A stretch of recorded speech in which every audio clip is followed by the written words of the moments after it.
back to the homepage.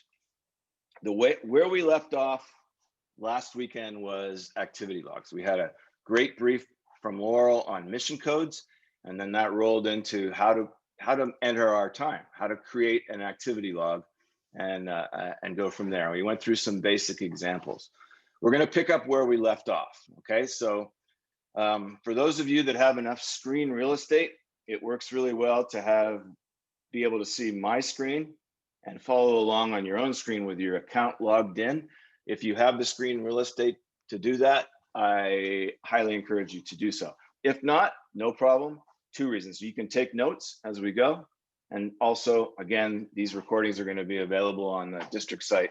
The last weekend's is available already, and it was like, I think 4 or 5 hours after the session, and the same thing will happen today, thanks to the Commodore. Okay, so without further ado, we're going to create an activity log, and the way to do that is these menu tabs up here are all clickable, and activity logs is what we want. So we're going to click activity logs. Okay, and we're going to click new. This should be old hat for all you people that were on last weekend. Okay, the first thing we're going to do is a very simple one. It's going to be today's activity. So take notes if you're not logged in, or do it right now. And I hope my email box, at least from my own flotilla, floods with new activity request for approval. Okay, new activity, 95% of the time, you're going to use unit/individual, which is the default. Okay, we'll talk about the exceptions later, but unit/individual is what you're going to use. And you're going to click next.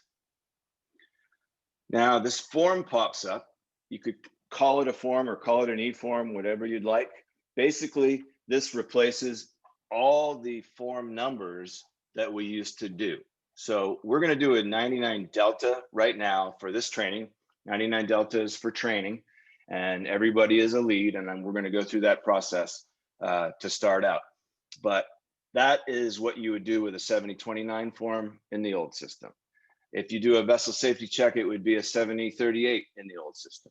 Whatever form in the old system it was, the number doesn't matter anymore, and there is no different form. Every single mission code that we do in the auxiliary is available right here with the red asterisk next to it. Okay, this is where we enter all our time. I'll stop here just to say the same thing I said last weekend, and this is important for members to know, and IS in particular. Not everyone in the district obviously is on this call. Not everyone is interested in Aux Data 2 or ever being on Aux Data 2. There is still the option, and always will be, at least for the foreseeable future, to make your entries, or excuse me, to submit your time on an old-fashioned form or a piece of paper. Doesn't matter. As long as the IS officer receives it, they can enter information for you. Okay, but I'm assuming everyone on this call, they want to know how to use Aux Data 2, and one of the beautiful things of it, one of the big improvements with the system is you can enter your own time, and that's what we're going to do right now. Unit and OPCON, in a few minutes, when we go into some different mission codes, I'm going to show you when you would change those, but both of these default. And any of these little I buttons, if you hover your mouse over it, it's going to tell you the basically information about this particular field. And this is telling us it's the order issuing authority. And if it's left blank, it will default to your district. And that is what we want it to do 95% of the time. Again, I'm going to talk about some exceptions in a few minutes. But for now, we're just going to leave that as is. Review status, we're going to leave open as is right now. Operations code, this is not used often, but it is something to be aware of. There's a drop-down list, and it's going to be things like, as you can see here, Aux Chef. We have some chefs in the program that would use this as an operations code. Musician activities, COSTI when we get back to normal operations, and a lot of special things like the hurricane responses and stuff, obviously more on the East Coast. You would use an operations code. Generally speaking though, for almost all of our entries, you're just gonna leave that blank as well. We'll go to mission code, and here the 99s come up front and center because those are the ones we're gonna use the most. And again, all of you on this call today should be putting down 99 Delta, activity code, leave blank. Don't touch that. Mission start time, go ahead and use today. Time is not that critical for a 99, but to be accurate, we're going to say we started at 9 o'clock, and this should go approximately 4 hours. So I'm going to put in 4.0. You can just put 4 as well. Summary of activities, we highly encourage you to use this. In fact, it's not like a hardcore requirement from National, but it almost is, because what the IS officer is going to do as part of the approval process is match your mission code with what you say you did, your summary of activities, basically remarks. Okay, so I'm just going to put AD to training. It's totally whatever you want to put down as remarks. Again, that'll be looked at by the IS officer before they approve the activity. That's all we need to do for a 99. We're going to talk again in a few minutes on some of the other options further on down the form, which are dependent on what mission code we use. So for now, we're good. We're going to click save, and the detail page is going to come up. Okay. These tabs are important, at least a few of them are for everybody. Details is what we're looking at right here, and it's the information that we entered or that defaulted. As you can see, it defaulted to AUX25's home unit, Dana Point, the OPCON 11th Southern, which is our district OPCON, which is the default. Review status is still open. It's going to stay there for now. Our mission code 99 Delta, activity code, which I said to leave blank, it defaults to what it should be, so no worries there. And there's our start time and our duration, and it automatically calculates the end time and your summary of activities. So we're happy with this. Even though I see up here, owner is AUX25 user, which is me in the sandbox, and you will see when you make your own entry, your name there as owner, that it does not mean the activity has been tied to you. It only means you're the one that created this record in Salesforce, in Aux Data 2 for us, okay? Everything that's created has a record and an owner of the record, which is the first person to basically create it, okay? So this doesn't mean a lot to us. What we have to do is navigate over here to add member. Click add member. And I do see some activity log requests coming into my email. So people are way ahead of me. That's good. Okay, add member. The easiest way you can start typing a name in here, but I found the easiest way is a user or a member number. I'm going to do AUX25 because it's not my actual member ID number here. But in production, that's exactly what you type is your user, your actual member number. Then you're going to put a check mark next to your member ID, make sure it's you, and then you have to add members. Okay. Now you notice your member, your name populates down here in the lower field. Position defaults to none. So we need to change that. Whenever we do any 7029 mission, any 99 A, B, C, D, or E, we're always lead. Even if, like today, you're actually being trained, doesn't matter for any 99 mission, you're a lead. Okay, so we change the position to lead, click update activity members, and green is good. You see save was successful. Okay, we're not done. Notice that the review status is open, and it's going to stay open forever. If you logged out now and went off and did other things, this is never going to get onto an IS officer's desk for approval. Okay, what we have to do is navigate back to the details page. And here is your review status of open with a pencil icon. Wherever you see a pencil icon, it means you can edit that particular field. All right, and we need to edit this. So you're going to click on the pencil icon. We're going to click the drop down and change the status from open to approval requested. Okay, the other options you will not have. I mean, you'll see them, but you won't be able to use them. Only IS can. For regular members, submitting time, approval requested is what you're going to click, and then you're going to click save. Okay, now that is going to go to your FSOIS if you have one. If not, it's going to go to your SOIS for your division. And after I finish doing a few more of these entries, and you guys are old hat in making entries, I'm going to show you what IS looks at and how the approval process actually works from an IS standpoint. Okay. But that's all we have to do for this. You can see that the review status is approval requested. Again, it's in an IS box for approval. We're done with it. That's it. Okay. Any of the chat moderators, I'm going to stop for 10 seconds just to see if there's any burning questions. Otherwise, I'm going to press right on into another activity log. Okay, silence is good in this case. We're going to go new. Again, activity logs new, unit individual. Next. And we had a question actually last session, if I remember correctly, about PVs, marine dealer visits. And those of you that did them, remember the old form on 7046.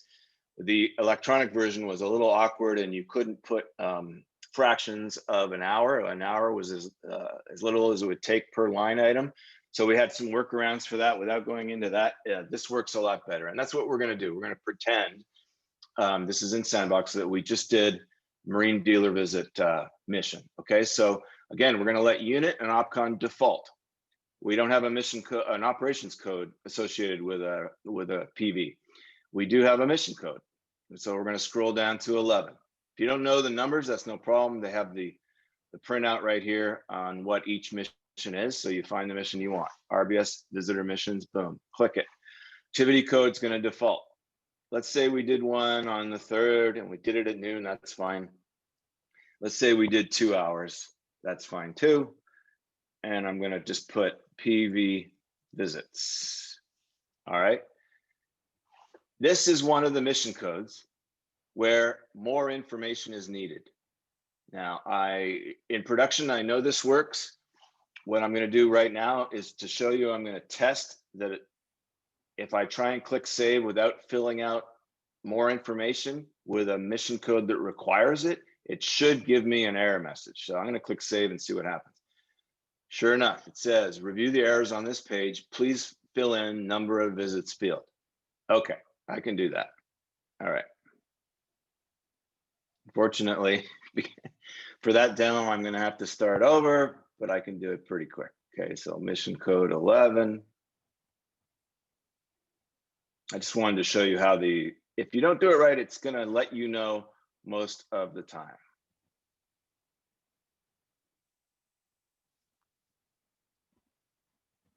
All right, so in this case, program visits, let's say we did 2, and we put the business names here just like we used to do on the 7046, okay? That's all you need to do. 2, and the business names, for brevity, I did West Marine ×2 and save it. And then we're into the same page with every activity log we do. It's gonna start off once you save it with this details page, quick check of unit, OPCON, mission, PVs. Yes, it's got my 2 West Marine, I'm good to go. I've got to put myself in as the member, okay? Box 25, click your name, add members.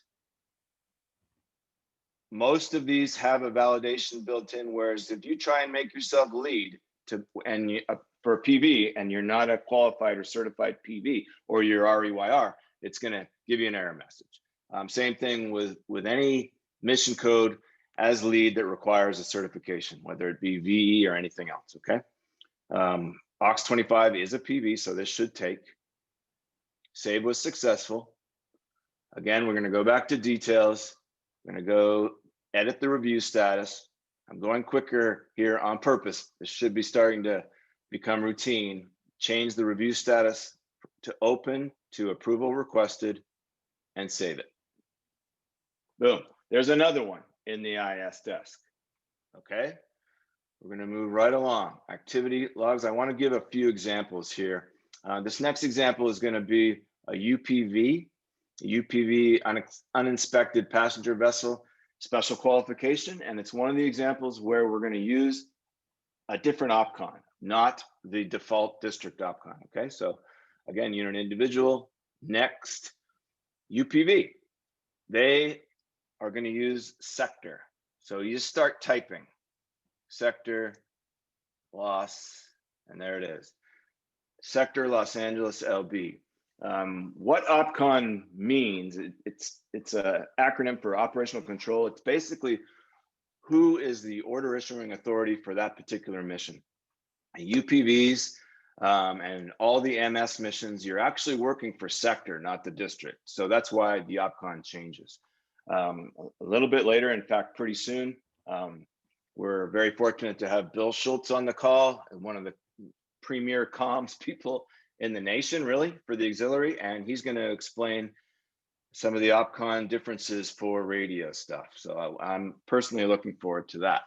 All right, so for this UPV mission, we've changed the OPCON. We can leave the unit to default as is. Operations code not applicable here. Mission code, it's one of the 91s, right? Because it is like a vessel safety check, but more. And here we have uninspected passenger vessel 91 Delta. Click that. When did we do it? Let's say we did it on Wednesday. We can leave the time. Again, you can select whatever time you want or whenever you did it. And whatever your duration was, it'll take tenths, even hundredths of an hour. Okay, and then you could put in here for both vessel exams, UPVs, anything like that, whatever remarks your SOVE or whoever is in charge of the mission you're doing at a higher level, whatever remarks they wanted to see on the legacy forms, you can put in here in summary of activities. For example, you might put the documentation number of the vessel that you inspected, or the marina, slip number, whatever information you used to put in, you have plenty of room here in summary of activities to put the same as remarks. And then again, if I clicked save right now, it's going to say, hey, how many exams did you do, etc. I'm going to say I just did one. Wasn't the first time. The guy passed, and it wasn't high focus. Okay, and then we're going to click save. There we go. Back to our details page. Defaulted to data point. OPCON stayed the way we wanted to, sector LALB, and all this information like we just put in there. Again, got to go to add member.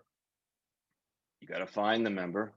And then, by the way, if you're an instructor and you're entering, you give an ops workshop, for example, and you have 10, 15 people in the class, you would type in one by one their member numbers, and eventually, and you click them one by one here and add them one by one right there and change their position. Okay. So you can populate a huge class list, excuse me, based right from here. These examples are just using one, but to let you know, you can do many more. There we go. We've got the member populated as crew member and position lead, and we're going to update activity members. Save was successful. Okay. What's left? What do we need to do next? You guys should know this now. You're going to edit review status to approval requested. And we're going to click save. Again, unless this final step is done, the review status will not change from open. It'll stay in open, and you will never get credit for your time. Okay. Now, any questions on that from the moderators? Okay. Bill Schultz, can you unmute, please?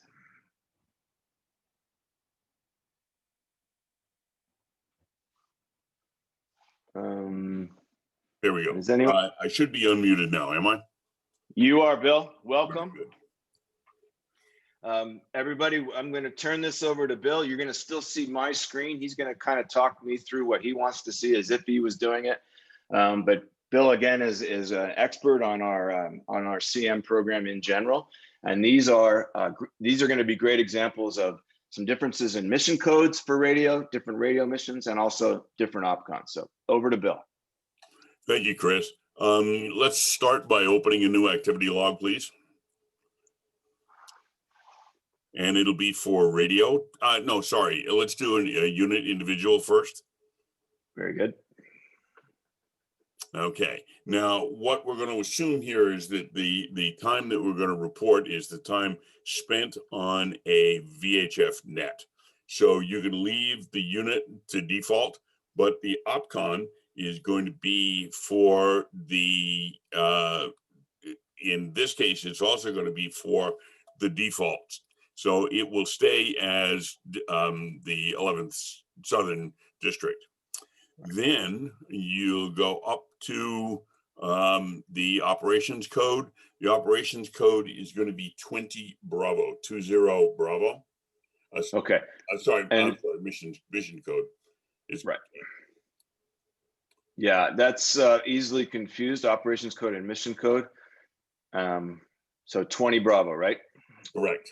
And there will be basically no operations code for something like this. No activity code. Mission start time will be whatever pick a date, any date. Tuesday's a good one.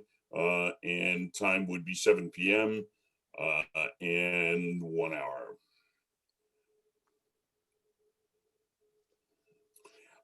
Summary of activities. What you want to do is say VHF net or VHF administrative net or whatever the name of the net is, so that you can later go back and recognize what it is that you have to tie it to in terms of the actual activity. There's nothing else that you need to add here, so we can just go save. And then just as we did with all of the others, we'll go up and go to add member and select your ID and what will identify you, and add members. Come change the position from none to lead, and then update. Now it's exactly the way it was before. We have to go back to the detail screen, change the review status from open to approval requested, and then save it. And that's all there is to it. By and large, it is true that for almost everything, if you are operating in a VHF spectrum in communications, the mission code will be 20 Bravo and the OPCON will be the district. And so you don't have to worry about that. So now let's do another one. This will be a different one. This will be one we're still going to do unit individual, but now we're going to be talking about participating in a high frequency net. The unit stays the same, but the OPCON changes. Now, in order to change it, you type in COMM,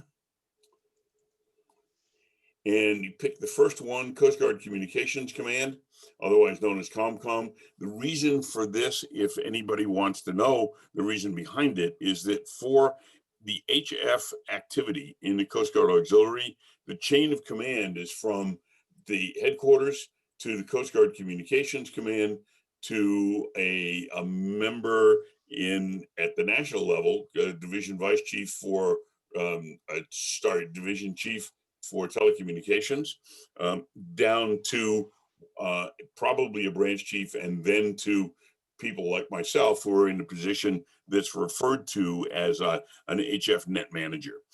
So that's why all the orders, even though they are not individually issued, the orders come from Coast Guard Communications Command, and that's why the OPCON is that. So now it becomes essentially the same. Mission code in this case is likely to be Coast Guard operations support. So 07 Delta is the usual one, not always, but the usual one.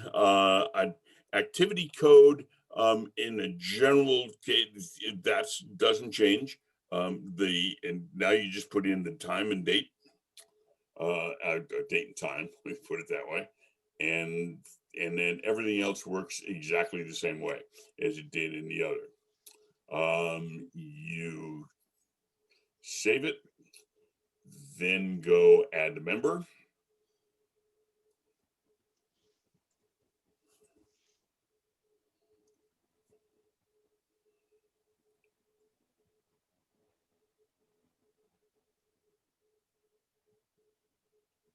and we save it. Now we just go change the review status and we're done. Perfect. Okay, now one more, because there's a strange situation which probably will be changed, but for the time being, we need to show you how to do it when you are associating the mission or the activity with a facility rather than just a member. So you come down here and select radio, and I try and keep my hand off my mouse. I keep trying to do that. Doesn't help here. Okay, you'll notice here, there is no opportunity to put in an OPCON. You leave the unit the same, but now you want to identify the facility involved. So just pick whichever one you want, doesn't matter which one it is. I'm gonna try and pick a radio one. Oh yeah, sorry, I wasn't paying any attention to the. Yeah, there. Yeah, that'll work. Yep. Okay. And now you do the mission code. Again, it's probably going to be Coast Guard support, so 07 Delta. And the time and date.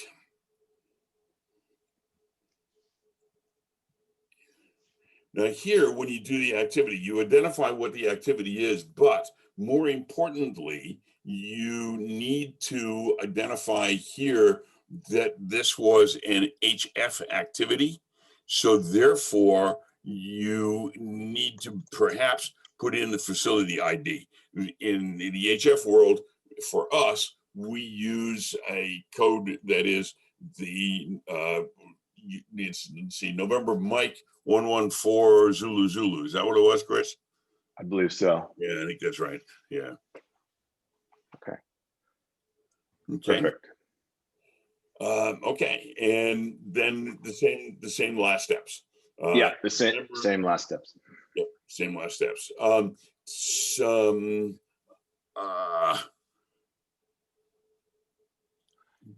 answer. You want me to answer that? The chat. I'm not monitoring the chat completely. Okay. If you see one that you want to answer, go for it. The other thing, just for everyone on the call's edification, just tell them when you would request orders for a radio mission through Aux Data 2 or through the old AOM. When would you request orders and receive approval from the OIA versus just a regular member activity? Essentially, the difference is whenever you would have to actually move, whether you're actually moving a facility or whether you're just personally moving in order to carry out the activity, then you require orders. If not, if you're using your station at home, for example, and you don't have to move anywhere, for that you do not necessarily require orders. There are some situations that are unique to the radio world where there will be orders issued for things, even if you're actually not moving. But as a general rule, you'll know about that when the mission comes up. So the simple answer to the question is, if you physically have to move, you need orders. If you don't have to move, you don't need orders. Okay, very good. Now I've scanned some of the chat questions, and one from Bill Calderwood came up last week as well. How about shares? How do we mission code the shares missions? 07 Delta. Roger that. Now I see another one of I usually associate 20 Bravo and 07 with my radio facility, and that is kind of Bill's just talked about it. We've been seeing it both ways, and I'm not 100% convinced that there's either a right or a wrong, but you can see the difference. If you go in with a new activity and you select radio instead of unit individual, you can't put OPCON in. So that's a disadvantage, especially if you want to for an HF mission. But you do associate it directly with your facility. Okay, other than that, it's essentially the same. Bill and I talked about this the other day, and with unit individual, if you also want to associate it with your facility, at least informally, you could use the summary of activities or remarks to put in your facility ID there. Phil, if you have anything different on that, jump in. Nope, that's fine. That's exactly right. That's what we agreed with. Okay. All right. Moderators, do you have any questions? I didn't scroll the whole chat. Any others that we should tackle now? And if not, we're going to go into, I was going to show you a little bit of how the IS officers approve, how they look at and approve activity logs. And then we're going to probably be time for a break. Okay. All right. So, hey, Chris, sorry, I was late getting off mute. We did have one request to demonstrate for ITs entering details for a training session, right? Being able to enter trainees and task capture. So I'm not sure if that was on the agenda. I can do that quickly. Yeah, it's actually a good question. You'll start a new activity. You'll be unit individual. You're going to go next. Default for unit and for OpCon. The mission code, it depends on what you're instructing. 06A would be for like operations workshop, okay, or the TCTs. And 06B is going to be for non-operational training. This is for the instructor. This is actually, I'm really glad this question came up because this is a change from the way we have done things for a long time. And the change was mandated or yeah, basically mandated from national, that we're trying to get everyone to do it correctly. When you're in IT, you're going to use and you instruct a course, okay? It's going to be 06A or 06B if you're teaching other auxiliary members. If it's a PE course, of course, you're going to use one of the 14 codes for whatever course you're teaching the public.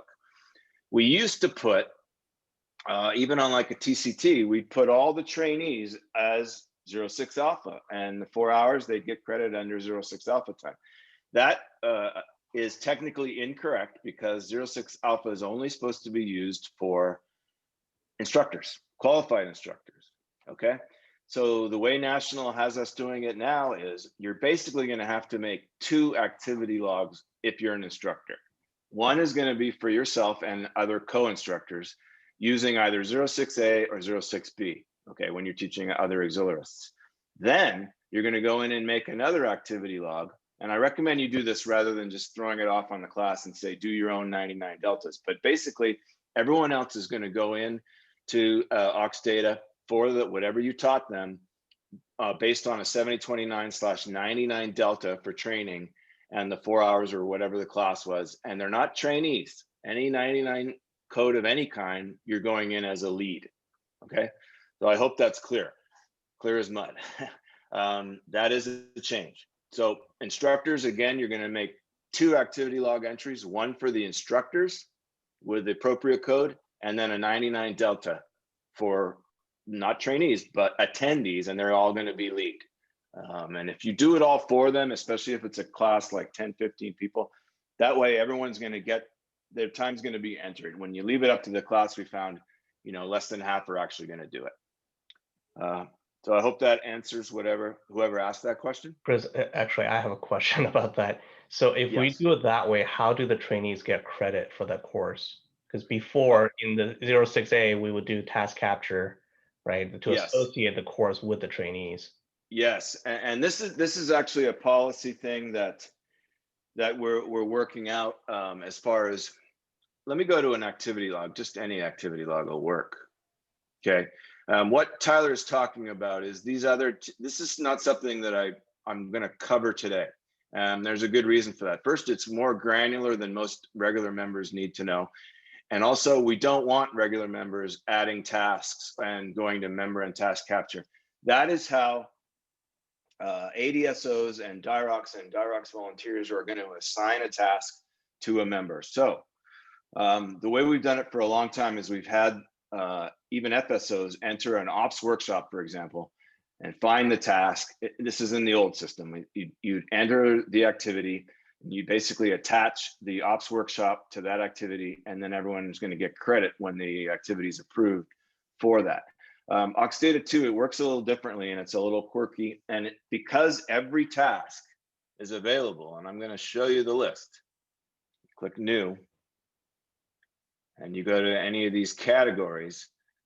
There are just about anything that you can think of in the auxiliary, even like give yourself NAVRUL's exam 70. Needless to say, we don't want regular members or even FSO, even SOIS is doing this right now. The way the policy works in D11 South is you're gonna make the basic time entry, and then you're gonna, for example, if it's an AUX CT core training, or if it's TCT or whatever, it's going to be passed on up to the DIROC's office, and then it'll be farmed out to either DSO or ADSO to attach and add the task to the record so that everybody gets credit. Tyler, does that answer your question? And It does, thank you. So for an IT, right, if as an instructor, I hold a course with attendees, so I create a 06A for my own time and co-instructors. I create 99Ds for all attendees, all trainees, and then I have to notify DIROCs that this course has happened with the list of trainees, so that then they get credit for the course. Is that correct? Yes, that is correct. Okay. That is correct. Now this could be something that will flex down the road, especially for some of the things like what we used to do, the ops workshop and stuff. But then certain things will always be under the DIROC's purview, things like core training, things like TCT, where not only does the course have to be credited to the member, but a certification is going to follow, and only DIROCs can do the certifications. So that's why we limit it. Okay, let's take a look at a couple of activity logs quickly. We'll just take a minute or two, and then we'll have a 10-minute break. And here's a bunch of approval requested.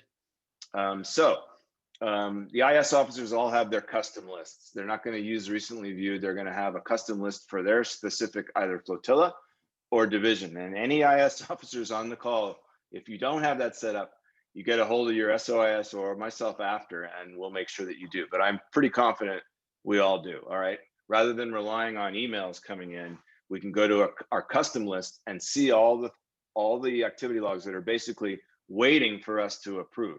Okay. So I'll just pick one. Let's go to the 91 Delta, the UPV mission that we just did. So again, IS officer is going to select the activity, and he's going to do the same check that you as a member did. You're going to check that the unit makes sense, that the OPCON makes sense. In this case, 91 Delta is a sector. It's not default, so that's good. You're going to check that the mission matches the summary of activities, and if it's a mission that requires additional information, that's in there too, and that there's no typos.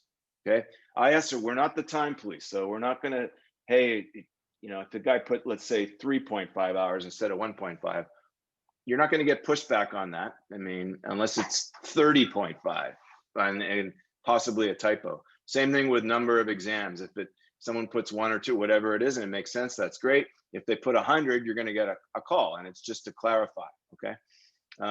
You may get a call, or what the IS officer has the ability to do is go in here, review status, and change the review status to needs clarification.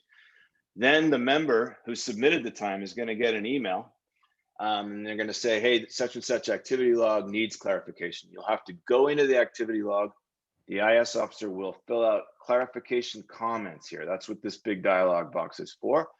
And he or she will say whatever it was that they saw that they have a question on or that you need to correct. Okay. If they like it, and if everything looks good, then there's two processes, or 2 steps basically in the approval process, starting with an FSOIS. You see this FSOIS reviewed box here.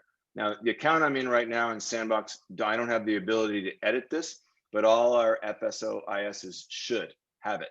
So they will actually not be changing review status to approval, from approval requested to approved. They can try, but it won't work, or it shouldn't work, because only the SOISs who have actually also been to AUX 10, that's DSO and DIROC's office cannot grant what they call activity approver status, which is the highest IS level. It has to come from BSX, from national, and they're not going to approve it unless you've been to the actual AUX 10 class. At least that's the way it is now. So again, the FSOIS is going to review it. He's going to either go, he or she needs clarification, or he's going to leave it alone. Let me put it back to approval requested. And they're going to check the FSOIS reviewed box. Then the SOIS is going to, on their list, see, okay, there's an approval requested and it's been checked by the FSOIS, so it's my turn to check it. And you'd go back in and you do all the same things, including going to add member and making sure that the member's there and that the position matches what they did. You'd go back to details, click the drop down, and you change it to approved and you click save. That's how it works. So to answer the earlier question, I think from John, all the activities that you enter yourself are in the system. If you see approval requested, they're on somebody's desk. Now, if it stays there for weeks and weeks, I'd give the guy a call and pimp him. But generally speaking, the SOISs will work through their own division, and you should see an approved here eventually, or a needs clarification. Any questions? Yeah, yeah, Chris, Tom Payne asked, when we submit an activity and select approval requested, how is the IS officer notified to make the approval? Gets an email, correct? Yeah, you get an email, and yes, the short answer is you'll get an email, which these are automatically filled in fields down on the bottom left of any activity log. And you can see it auto populates with whoever your FSOIS is and whoever your SOIS is. So those are the people that are going to get emails. That's one way that they know. The other way, even more reliable way, is each IS officer has their custom list, and they should be checking frequently to see what's in there that needs their attention. Glad you brought that up. Next question, regarding an IT that instructs a class. He fills out a 7039 and submits it to the FSOIS. My understanding is then the IS officer takes that 7039 and creates 2 entries. That sound right so far? Yes, absolutely. Okay. Nothing prevents the instructor from doing it themselves as well, but you're still going to have to notify IS and make sure whatever task is involved goes up and gets entered at a certain level. Yeah, a lot of confusion on that issue. So yeah. In general, guys, I mean, this system is still new and it's still evolving, and we're all kind of new to it, all of us. So when questions like that come up, instead of spending 2-3 hours trying to dig through, an old user guide or a video, use your IS team. That's what we're there for. Start with your FSOIS and the FSOIS. If they don't know, they're going to go to the SOIS, but use that chain to have your answer, to answer your questions, basically. Okay, let's take a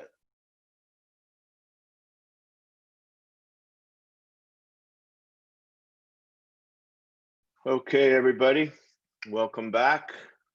Hope you got your second or third cup of coffee. I know I did.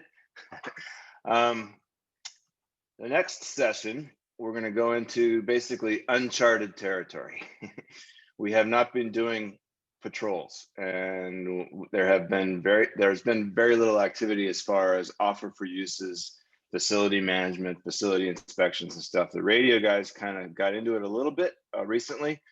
And Bill Schultz is going to give another brief on the radio side, but what we're going to start with is a boat, an offer for use for a boat. And I'm going to try and go through in Sandbox the entire process from a member has a boat, they want to offer it for use, they'll fill out their 7003 form online now. Basically, you'll do it all through the system, at least as far as the interface with Dirox is concerned and the OTO. So we're gonna do an offer for use. We're gonna do a facility inspection. Dirox will hopefully approve it. The OTO will approve it, and then we'll have an actual facility operational. It will go from there to a patrol order request from the OIA. The OIA says you got it. You have an active patrol order, And then we're going to show how to complete, fill out, submit, and complete a patrol order. In AOM, it used to be called filling out your itinerary. Now it's different, but we're going to go through all that. So that's going to be the meat of the next hour, basically. Before I dive into that, were there any questions that came up during the break that a moderator thinks we should address now?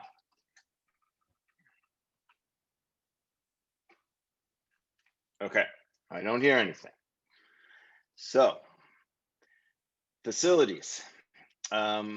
This is the new AOM, both facilities here, facility inspections. It's more than AOM, it's AOM and the whole facility management side, which is patrol orders, facility inspections, facilities. Okay, so these are all the things, again, we're going to talk about. We're going to start with facilities. You're going to have your list view just like any of the other tabs up here, but we're going to create a new one. This is how we start the process. First thing it asks you, what kind of facility is it? You can see all the options here. All of them are available online through Aux Data 2. We're going to start with, we're going to do a boat today. So select boat, select next. Registration is going to be, in the case of a boat, you should know your registration, and whether it's a U.S. Coast Guard documented vessel or a California or whatever state registration number. I'm going to do Delta Delta just for a test one. This is in the sandbox. Facility name, how about sandbox 1? Okay. What type? Now, any kind of boat that there is out there, you're going to be able to find what you are. Hopefully, let's just say we're a center console that we're going to offer for use.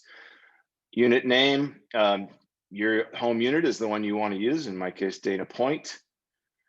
Availability, these are all the same questions that would be on the 7003. You're still going to want to print out and have available your 7003 because two reasons. It's going to be used as a checklist for the inspector and the owner of the vessel as they go through the offer for use process. And it's also going to be scanned and copied in as one of the files that's submitted to the to DIROC/OTO for approval. Okay. What year was it? When start date is basically the start date that you're offering it for use. Okay. And then obviously end date would be if you withdrew that authorization for use. And then the rest of the equipment. I'm going to go through this fairly quickly because this is all kind of self-explanatory. City and state, whether it's trailered or not, manufacturer, and the model. Okay. Power. Let's say it's an outboard. I'm going to skip all the generators, bunks, heads, and stuff, and we'll just go with a basic length of 30 feet. A basic beam, let's just say 8 feet, and a draft, let's just say 3. Again, you'd obviously be filling this out for actual numbers. I don't think any of this is required at this point, so I'm going to try and skip it just for brevity, since this is a demonstration. Okay, all waters, I will fill that out. I'm going to put the location in because this can be semi confusing possibly. So the degrees of latitude, let's just say 33. Let's just say 35 for minutes, and then it's going to be north, obviously, 117. We use 30 and west, obviously. Okay, let's see if it takes that. We'll go save. Yes, it let us get this far.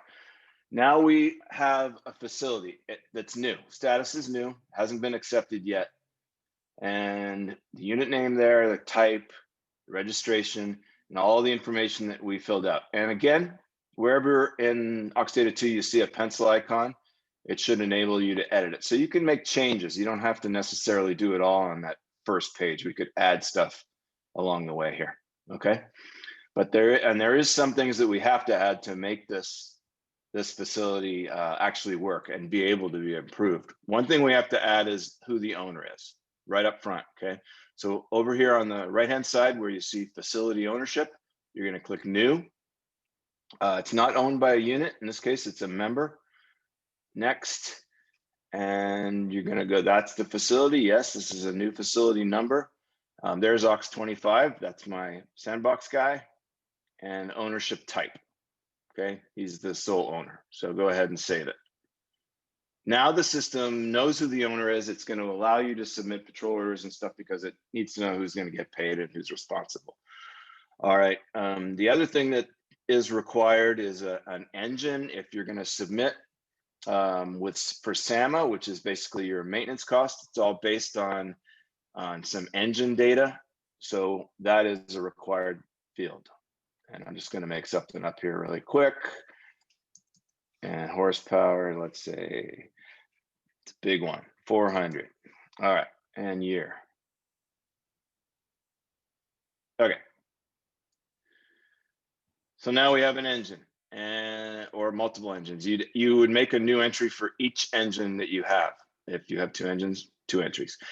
Facility ownership, and you would also add other owners here if appropriate for the facility that you're offering for use.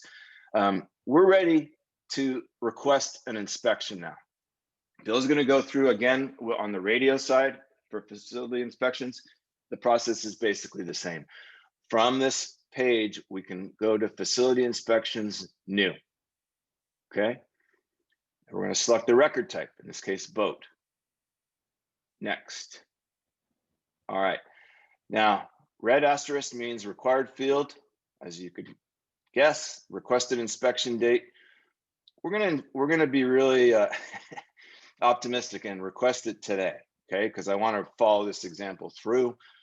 So we're requesting an inspection today, and we could do that because the inspector is me.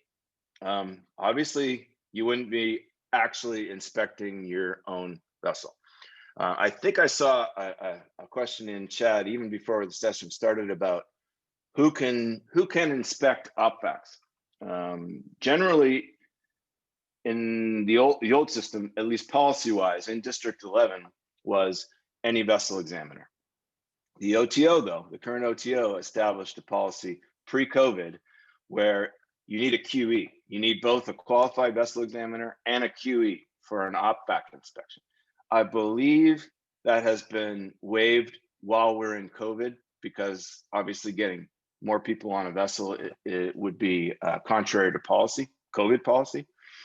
But don't quote me on that. Generally speaking, though, once we're back to normal, the policy from our OTO is that you need a vessel examiner and a QE. He has said that he wants all QEs to also be vessel examiners, so it's not necessarily going to have to be 2 people. But what do you have to know for your offer for use? Just that you put a qualified person in here, probably going to be a QE who's also a vessel examiner if it's up someplace down the road. Inspection date, you don't know yet for sure, so that stays blank. DIROCS, you're going to put Robert F. DeVoy in the real world. I believe Leslie B. Pelosi works too. They're both kind of the DIROCS account people, even though it's the OTO that's actually going to be accepting an offer for use. The way it's set up in Oxdata 2 in production, in the actual version, Robert F. DeVoy. But to make this work today, I have a DIROCS sandbox account, which is me. So I'm both offering for use, I'm inspecting, and I'm going to approve it too. A wonderful sandbox world. Okay, so we save that. Now we have a facility inspection number, 22686. To move the process along, we're going to go click on, this is a hyperlink for this facility inspection.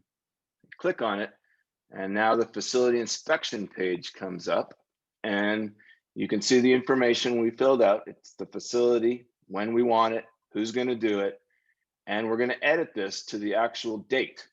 Okay, the inspection date is today. The guy's like on it, and we're going to save that. Now we have this option up here in the upper right, submit for approval. I realize that there are a lot of steps here, and you can take notes, and you're probably going to get lost. So again, this is going to be something, especially initially, you're probably going to want to get an IS officer on the phone to walk you through it the first time. I'm betting. Anyway, this is the next step. Submit for approval. And what you're doing basically is submitting the inspection for approval. Now, files here, upload files, all the same documentation that would be required if it was a fully, just a paper inspection and a paper submission. So you're going to also submit a copy of the DMV registration or the Coast Guard documentation certificate if applicable. Pictures, our district likes to see pictures front, both sides and rear if possible for the facilities. All of this stuff, it's much easier now with Aux Data 2